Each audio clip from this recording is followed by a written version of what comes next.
To begin, I want to note that tomorrow marks the 18th anniversary of the terrorist attacks of September 11, 2001.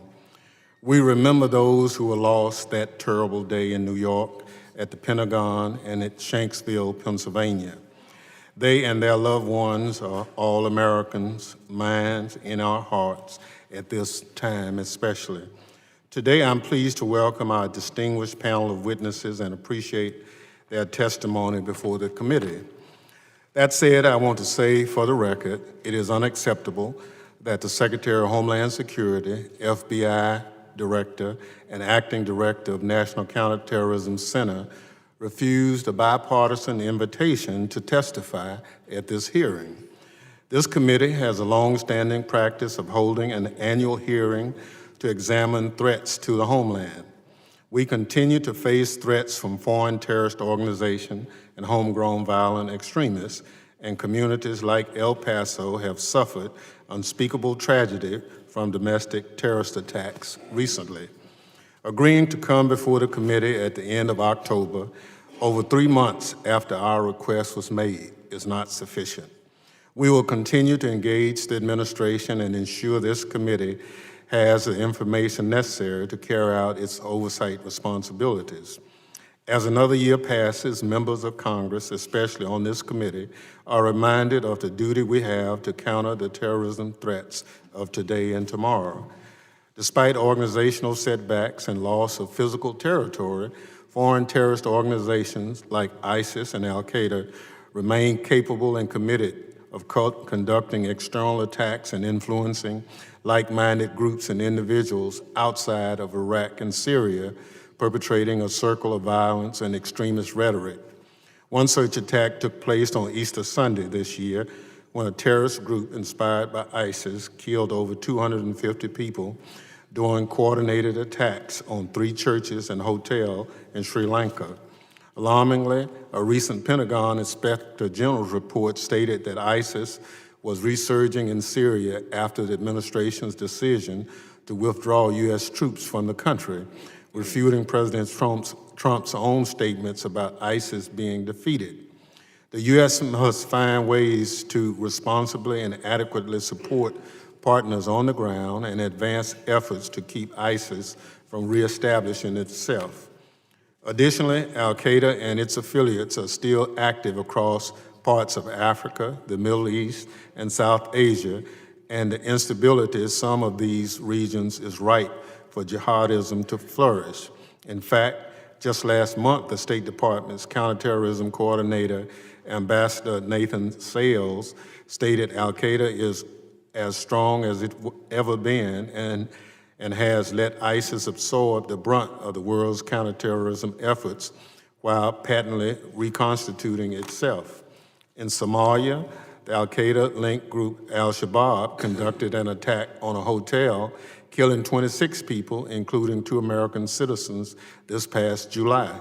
While we can't lose focus on terrorist groups like these, we are also facing a growing domestic terrorist and particularly white nationalist threat to our homeland. Addressing this threat, which is often transnational in nature, has long been taken a back seat to other threats faced by the United States.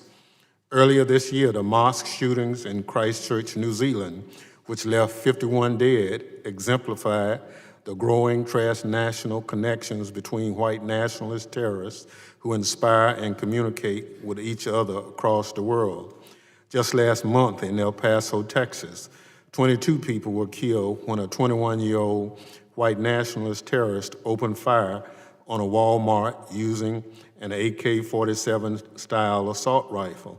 The shooter drove 10 hours from his home in Allen, Texas to El Paso, specifically to target Hispanics. And in April, a 19-year-old white nationalist terrorist opened fire using an AR-15 style assault rifle inside the Shabbat of Poway Synagogue on the last day of Passover in Poway, California, killing a 60-year-old woman.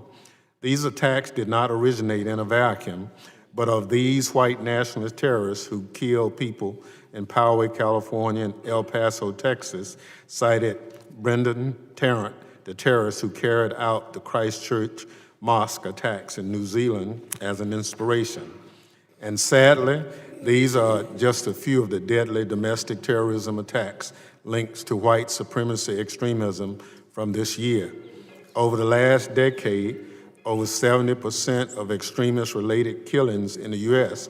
were committed by right-wing extremists, many of whom flocked to social media and online platforms to espouse their hateful and violent rhetoric.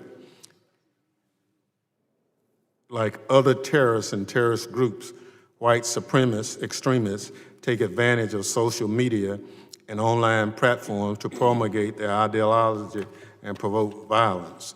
On June 26, I held a hearing examining social media companies' efforts to counter online terror content and misinformation. Just last week, the committee deposed the owner of 8chan, an online platform that has been linked to at least 3 acts of deadly white supremacist extremist violence. While we cannot lose focus on the foreign terrorist threat to the United States, we have to simultaneously address the real and persistent threat of domestic terrorism, and certainly we can do both.